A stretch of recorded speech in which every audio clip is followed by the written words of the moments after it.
All right, it's a beautiful Monday morning and it's time to talk sports on TVC Breakfast. To begin with the Ballon d'Or ceremony coming up later today.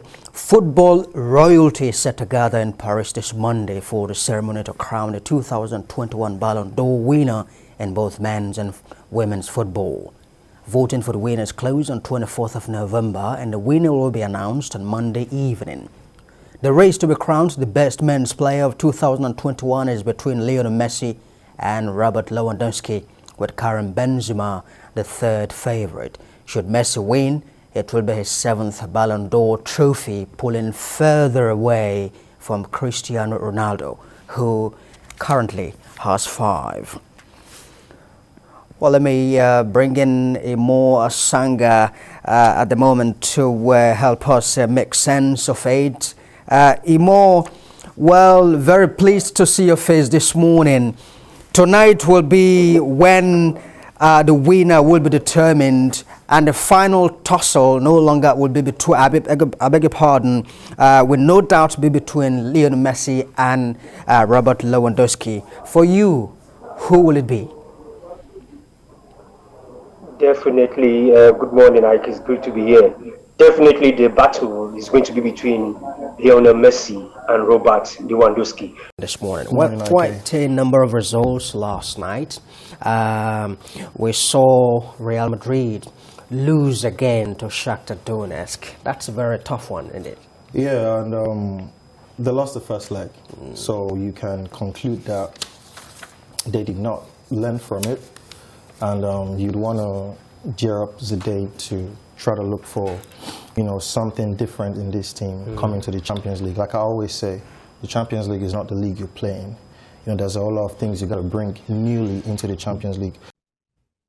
Well, at this point, coach of the Super Eagles, Jose Pesiro, joins us live now, of course, to do a review of the team's performance at the just concluded Africa Cup of Nations. Very pleased to know that you are there, Coach Pesiro. First of all, let us start the conversation by congratulating you on your performance so far at the Africa Cup of Nations. What do you have to say, first of all? I am happy. I'm happy with our performance. I'm happy with the boys. I think the boys did a fantastic job. All right, let's bring in Branson Owana, a sports analyst, to take a look at the games coming up tonight. Well, Branson, Liverpool, if we had the sort, of course, Liverpool manager Jurgen Klopp is very well concerned about the long injury list. You have quite a number of high-profile players who are out injured. Alcantara, Gomez, Van Dijk, and all of that. They've been so unlucky with injuries. Yes, and unfortunately, injuries will continue if the EPL does not work fast, to look at what's happening in the league. For instance, these players are humans. They play on Saturday, they play Wednesday, sometimes Sunday, Saturday again, the following week. Don't forget now, before the pandemic, when you play UEFA Champions League on Wednesday and you play league game on Saturday, you have a rest the following week, and then you play the UEFA Champions League. Well, at this point, let's bring in Gideon Lubodi, who joins us live now from Abidjan, capital city of Ivory Coast, to do a review of this game. Well, Gideon, very pleased to know that you are there. You watched the match live in the stadium. Give us your impression of what you saw. It's good to be part of this victory. The game was very entertaining, I must confess. It was very tactical. There's a lot of power play. We saw Nigeria in action today. Real Nigerian football, lots of skill in there. And we were in control of the games. Hello and welcome to Sports. Raheem Sterling has completed his sensational move from Manchester City to Chelsea, with Todd Boehly finally finding London his first major signing since taking over the club from Roman Abramovich. The 27-year-old England star has swapped the Etihad Stadium for Stamford Bridge in a move believed to worth about £50 million. Sterling has signed a 5-year contract worth significantly more than the £300,000 a week he was paid at City. There is the option for an extension of a further season on a deal that takes him into the Premier League's top 3 earners. Captain's inaugural tournament, Harmony Cup, which will commence on Friday, that will be the 15th of July at the club. The inaugural tournament is part of activities to kickstart the tenure of the 25th captain of the club. The championship will draw over 500 golfers from different parts of the country. Winners from different categories are expected to get different prizes. Friday, we're going to have the higher handicap men and ladies. They will have their tournament. Hello and welcome to sports. To begin with the Champions League games coming up tonight. The English side Tottenham travel to play French side Olympique Marseille, and one of the games to be played tonight, the London side currently top Group D with 8 points, 2 more than bottom side Marseille with 6 points. All 4 teams stand a chance of qualifying for the knockout stage of the tournament. We'll preview those games now in the following report. It's action-packed on Tuesday as table-toppers Napoli travel to Anfield.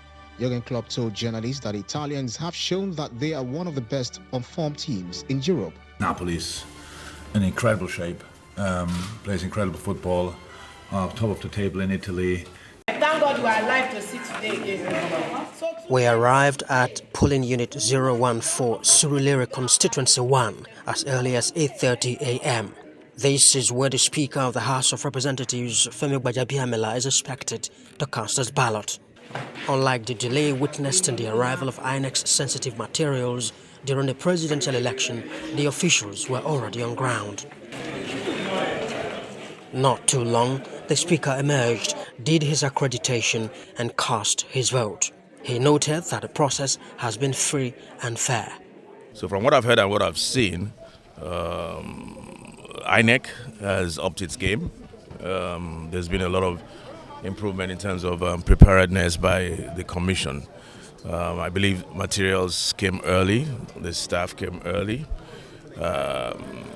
Accreditation has gone well fairly, Beavers has worked fairly practically everywhere from my understanding.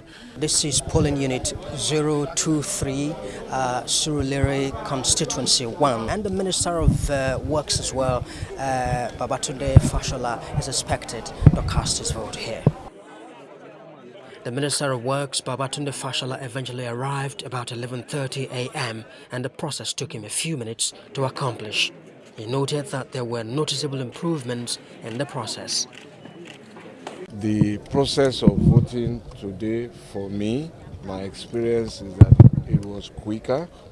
So that clearly shows that there has been some experience gained over 2 cycles of election.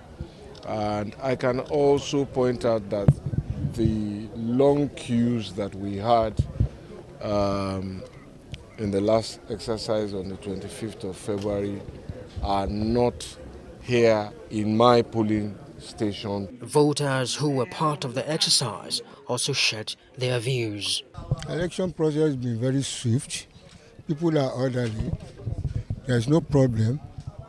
Everybody votes peacefully.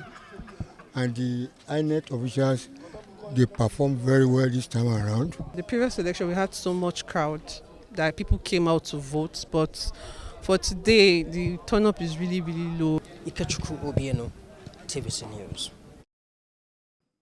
Well, the history of matches between both countries suggests that France has the advantage as it is at the moment. But football, as you and I know, it's of course full of surprises, isn't it?